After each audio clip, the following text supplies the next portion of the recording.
What's up, guys? So I have decided to make a YouTube channel because especially during the pandemic, I just wanted an opportunity to get to practice preaching because, as a lot of you know, I want to be a preacher, and then also just to kind of get some thoughts out whenever I feel like the Lord has put them on my mind. So here it is. It'll be interesting. I don't expect it to be like a big thing. It's kind of just for me and the people around me, just to be able to stay in touch and also to get to just share what the Lord has been putting on my heart. So here it is. Hopefully it'll be good, and I'll update it pretty often. If I don't update it super often, then you can hit me up and be like, Ashley, post a new video, and I will hopefully maybe do it. But anyway, so today what I wanted to talk about is singleness, times of singleness. I have had a lot of people ask me to do a sermon on this for the last few years. I've had a lot of people ask me advice on this a lot, and I just honestly felt really convicted that I hadn't done it yet. So that's what I'm going to do today. I've struggled honestly a lot with what I wanted to talk about on this, just because there's so much that I want to talk about. And so what I kind of decided is that I'm just gonna talk and see what comes out. And honestly, I'll probably end up doing a second part to this. So if by the end of it you have a question or something that you would like me to answer, I would love to answer that. And I probably will do a second one that has maybe a little more technical stuff. This is just kind of going to be advice of things that I wish I had known going into my season of singleness. So just kind of how I'm going to do this. I'm going to tell you a little bit of my story. And then some advice that I have for you, and then I'm going to spend most of my time answering questions that people messaged me on Instagram, because I think that's going to be the best way to kind of give you the real deal on singleness, which is what I want to do, is to give you real advice for being single. So to start kind of my story, so when I was in high school, I was in a relationship for 2.5 years, and without going into a lot of detail of it, went south towards the end. Wasn't good, shouldn't have been in it in the first place, honestly, but I was. And so I graduated. We broke up the summer that I went into college, and I remember praying to the Lord and being like, Lord, I never want to be in a relationship like that again. I never want to struggle the way that I did or lose myself the way that I did. And so I was like, Lord, whoever is next, I promise that I will not date them until you give me the okay. I will stay single until you give me the okay. And little naive 18-year-old Ashley was like, it's gonna be like 3 months, I'll heal, meet my future husband, and then bada bing bada boom, you know, and then we'll get married and live happily ever after.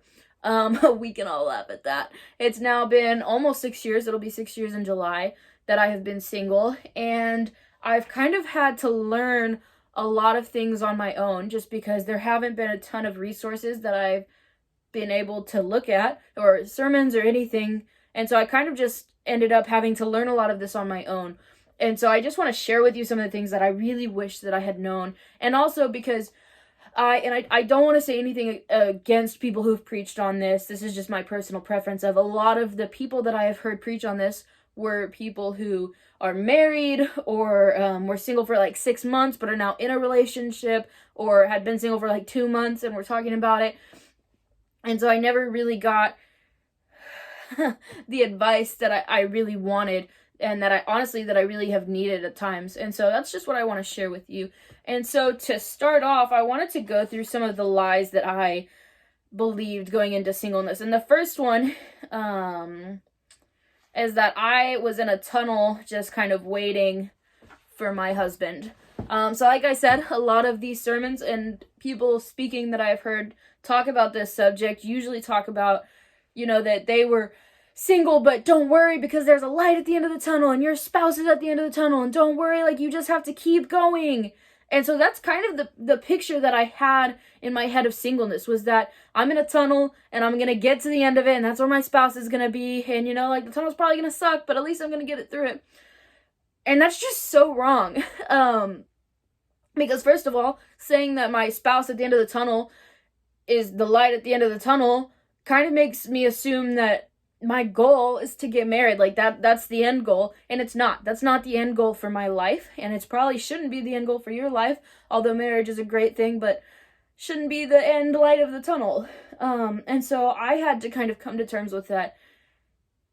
I wasn't in a tunnel. You know, Paul says to be single is better. And so, obviously afterwards he says, but if you're going to burn with passion, then get married. But the fact that he says that being single is better means that there's got to be something good about being single. Like, it's not just this dark tunnel that you're just like, I'm in here, oh, this sucks. But something that we can actually enjoy. And so going into it, I really had to break off this mindset that being single sucked. Because the truth is that being single can be a ton of fun. I have a ton of fun. It's really nice. I like it because, honestly, like, I don't have anybody that I have to think about when it comes to life choices. I can just kind of do whatever the Lord tells me to. I have so much more time to cultivate my relationship with Christ, but I had to get out of that mindset of thinking that I was in a tunnel, because I wasn't. And then to go along with that, I also believed that I was single because I was becoming who I needed to be married. And I feel like a lot of you have probably felt this or maybe even heard it. And that's just not it. Because, you know, I would say 2 to 3 years ago, I felt like I was in a place spiritually and mentally that I was ready to be in a relationship. And honestly, I think I was. But whenever, probably, this is kind of a recent one, so that's why I'm struggling a little bit with it. A couple months ago, I was having a conversation with the Lord, and God was just like, the person that you have been becoming is not for your future spouse. It is for his kingdom and for the ministry that I will someday be in. And even for my ministry now, that is why I am single. It's not because I'm becoming the right person. It's not about, you know, because I had this feeling that I wasn't good enough to be in a relationship yet. That's the mindset that you get in when you think like that. When you think I am becoming the person I need to be for a relationship, makes you feel like I'm not good enough to be in a relationship now, but I might be in the future. And so I had to break off that lie of thinking that who I was becoming was for my spouse, because honestly, it's not. My spouse will definitely benefit from the growth and spiritually, mentally, everything that I have done over these last few years, but it is in no way, shape, or form for him. It's for me. It's for the glory of God. It's for his kingdom. I'm becoming who I feel God has called me to be, not who I feel like my future spouse needs. I hope that makes sense, because like I said, that's kind of a new one that the Lord, boom, just like shot me with a couple weeks ago. Another thing that I really wish that I had known going into being single is that you can mentally not be single. What do I mean by that? I'm going to try to describe this the best I can, because sometimes this gets confusing for people. But I think we all know that when you're single, you cannot be, you may not be physically single, as in you may still be sleeping around or going out, making out with people, whatever. And I'm not trying to say, like, don't kiss people, don't, you know, I happen to be in a season of singleness, and that's why I do not go on dates, because I know that right now I'm in a season. And so I'm probably going to talk about that in a different video, because it's a much bigger thing. But that's why I don't go on dates. So I'm not saying, like, don't even talk to the opposite gender. But physically and mentally, you need to be single if you want to get everything out of being single that you can. If you want to really live a healthy life of singleness.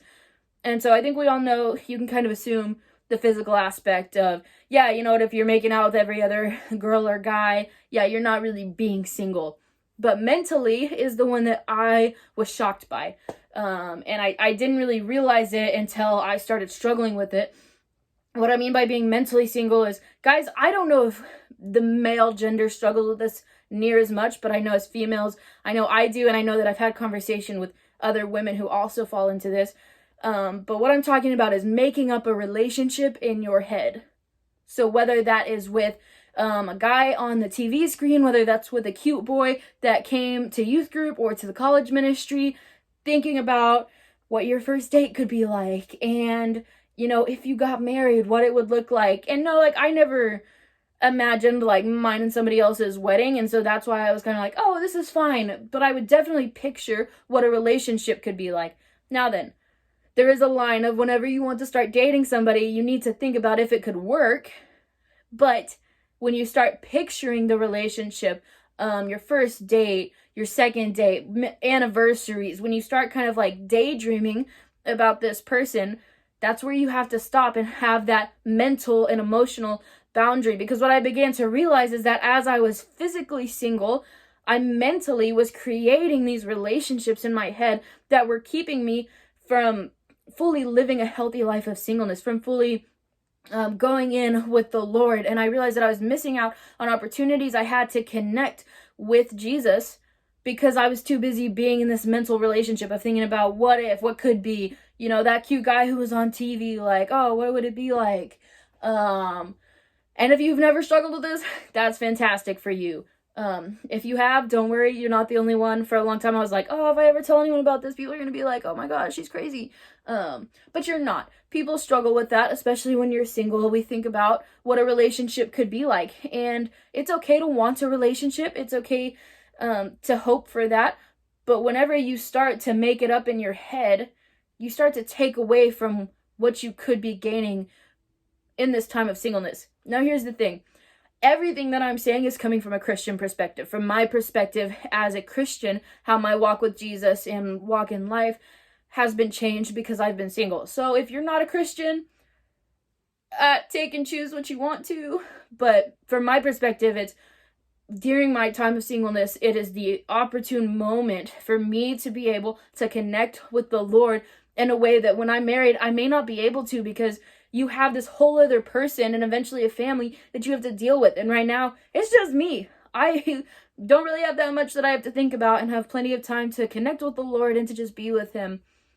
And so I think that's an important distinction to make. But yeah, I think it's something that doesn't really get talked about, is that you need to be mentally single, because the whole point of at least my season of singleness is to connect with the Lord. And if you're called into a season of singleness, it's going to be to connect with the Lord. And so if you're too busy making up relationships in your head or being physically unsingle, then you're not going to gain all of the things that you could be gaining. And that's just the truth about it. Okay, so I'm going to answer some of the questions from Instagram, because I've already talked a lot longer than I was hoping to at this point. And so, like I said, I will probably drop another video on this because it is something I'm very passionate about. And I have a feeling that after this, I'll have some more people asking me questions. And that kind of helps me to guide how I'm going to answer them, because I don't really know what everyone wants to know. This is just what I would have liked to know. And so, by the way, thanks to the people who gave me questions on Instagram. Y'all did not hold back. These are very hard questions. And so the first question is, why isn't it my time? So that's a hard question for me, because my time is kind of like what I was talking about with the tunnel of, you know, it's not end game. That's not our end goal. But I understand what this person was asking. And so what I would say is that what I have learned is that, like I said earlier, I thought it wasn't my time because I wasn't ready, personality-wise or emotionally, whatever. And what I realized when I moved to California was that part of it was I needed to be single to make the journey into my next section of life. Of if I had been in a relationship, I wouldn't have just dropped everything and moved from Texas to California to pursue ministry. I would have had so much more I would have had to go through, to think through, when I have a whole other person to think about. And so I think sometimes it really is just where the Lord has you in life. You may need to make a decision soon that you don't need to have that person there. And sometimes it's really just, you know, the person God has in mind for you hasn't entered into your life yet. And that, you know, that's just okay. I think we live in a world where it's very hard to be single because everyone really elevates this idea, especially as a Christian. I don't know that I would agree with this when it comes to the rest of the world. But as a Christian, you know, a lot of my friends got married pretty young. And it's very hard because a lot of my friends are usually in relationships. And so it's hard to be single.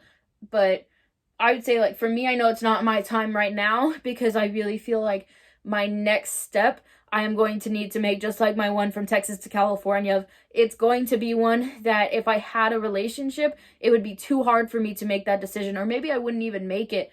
And so I know that I need to be unattached so that I can just go wherever the Lord calls me. And so it's not about it being your time, but just where the Lord has you in life. And it's okay. It's okay to be single. It's okay to not be in a relationship. It doesn't mean that you're failing. It doesn't mean that you're unlovable. One of the things that I have a lot of conversations with people about is that it's not common life for people to just be hit on all the time. That is some people's life. But I remember having a conversation with one of my friends who's 18 last year, and her talking about this guy who hit on her in the Burger King parking lot at like 3 a.m. And she was like, this just never happens to me. And she was kind of just shook. And I was like, I want you to know that this isn't a common thing for a lot of people. Like, you're not terribly unattractive. There's nothing wrong with you that people don't come up and hit on you. That's really just not life for a lot of people. It is for some people. I know people who that is their life. But for the most part, it's not. Anyways, I kind of got off topic of that question. But the next question is, what does success in singleness look like? I would say, like I said, Christian. So all of my viewpoints are going to come from my relationship with Christ. And so I would say when you're in a specific season of singleness, and that season can be 6 months, that can be, for me, 6 years. I think it's going to end up being about 7 or 8. But I think it just really looks like pursuing a relationship with the Lord, of taking that extra time that you have on your hands to really pursue the Lord and to pursue what he has for you, instead of just, watching TV or, I don't know, doing what else, but also not just being alone. I think a big part of being single is going out and having friends and going to the movies and doing things. So keeping that balance of, yeah, you're in this season to connect with the Lord, but also I think I have made some of the best community of my life being single, because again, I don't have this other person who I'm hanging out with all the time, who I have to commit a lot of time to, because that's great. That's what you need to be doing when you're in a relationship. But when you're single, you kind of have a little bit more freedom. And so I think what's a struggle for me is that, when people talk about relationships, they're always like, well, there's hard times and there's good times. It's the same thing when you're single. There's hard times, but there's also some really great times. And so I don't want to just wax over the hard times, because there are hard times. There are days when I wake up and I'm just like, Lord, is there something wrong with me? Why am I not in a relationship? Am I not pretty enough? Is it my personality? Am I never gonna get married? And that's okay. Honestly, that was a big thing, is I had to be okay with sometimes waking up and feeling like that.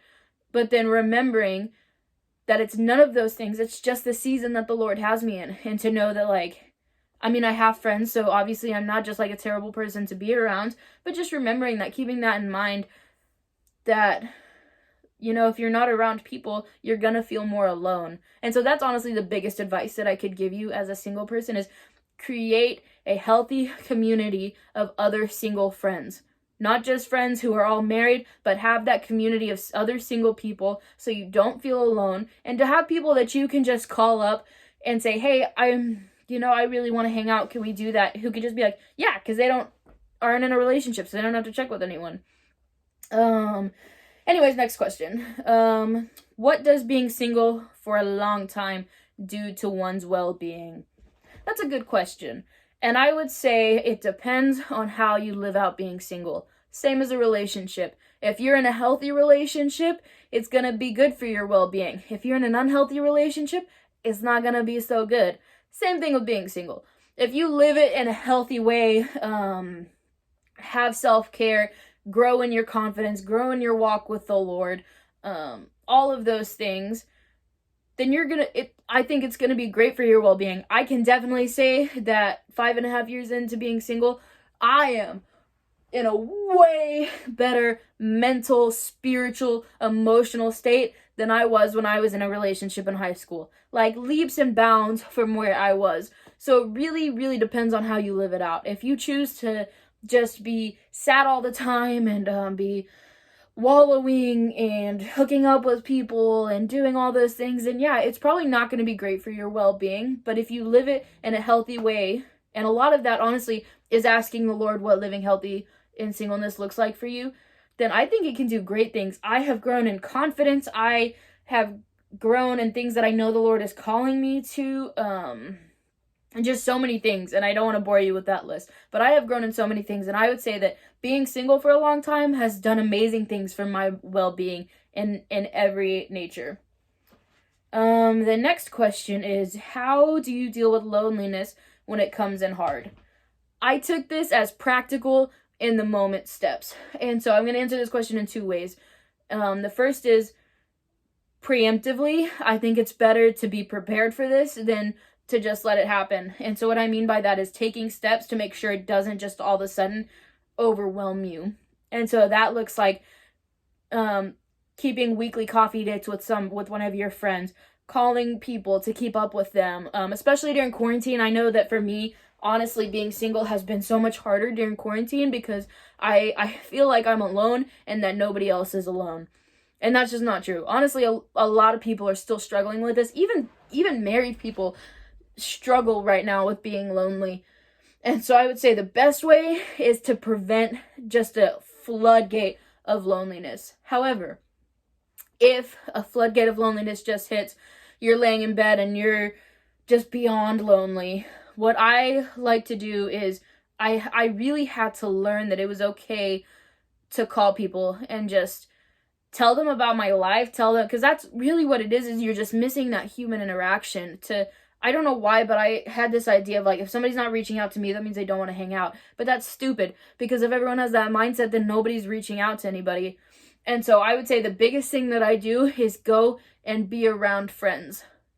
Go, even if it's, what I like to do is usually when I call my mom, I'll just tell her everything that's going on in my life, because I know that she's not, she wants to hear it, even if it's the most boring crap.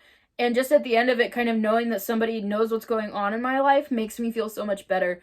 And so I would say, and this is honestly one that I need to be better at practicing, is reaching out to people. And just, you don't have to tell them like, hey, I'm feeling really lonely, want to hang out? Just be like, hey, want to go grab coffee? I'm bored.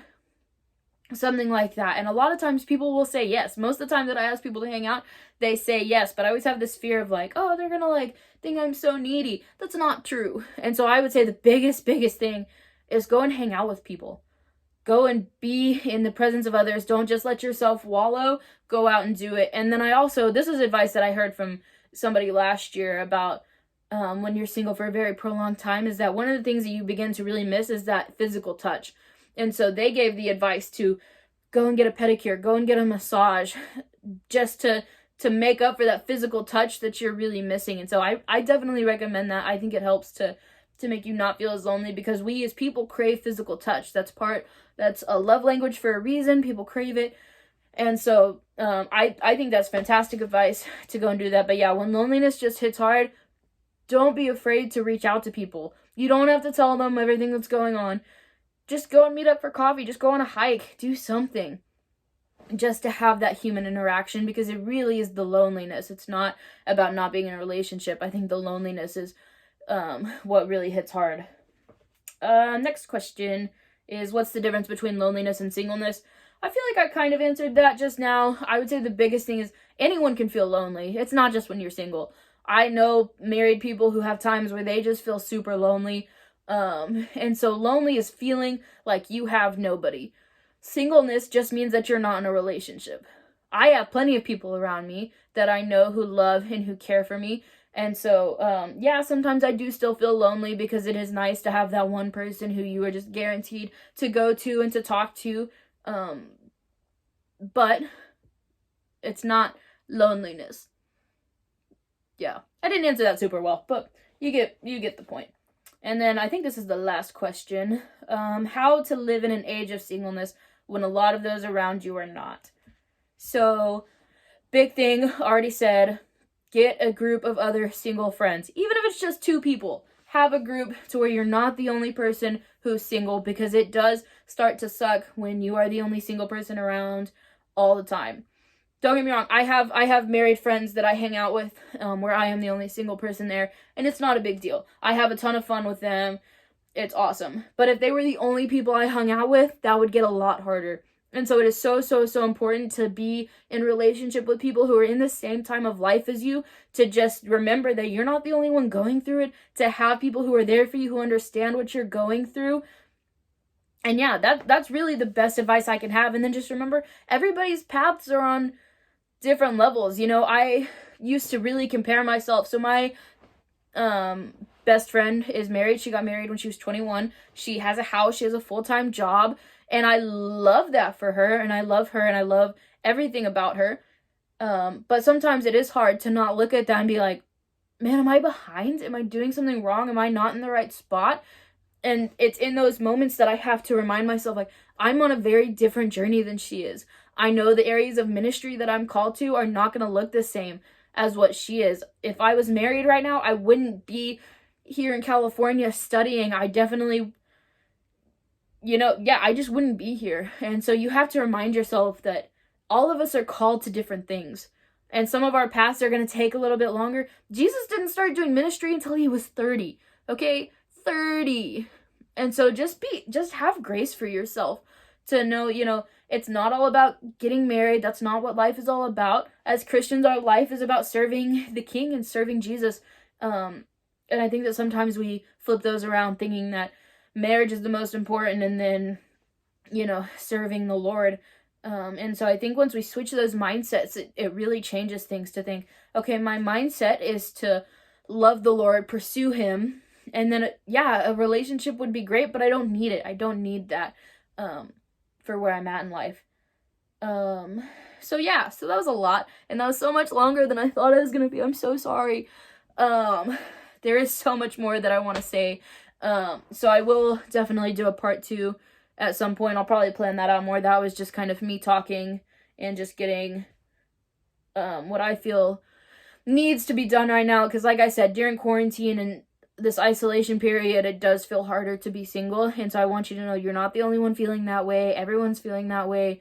So it's okay. And so, like I said, if you have any questions that you've always just wanted to know about singleness, please message me. I would love to answer them. Nothing is off topic, out of bounds. I would love to answer any questions you have. I'm sure that I have had them myself. So if you're like, oh, this seems like a weird question, don't even worry about it. I'm sure it's great. So please message me with your questions. And if you watched all 30 minutes of this, I'm kind of shook because this is long. I'm sorry again. I thought it was going to be so much shorter. Who knows? Maybe I'll redo it. I don't know. Anyways, love you guys, and we'll see you again soon.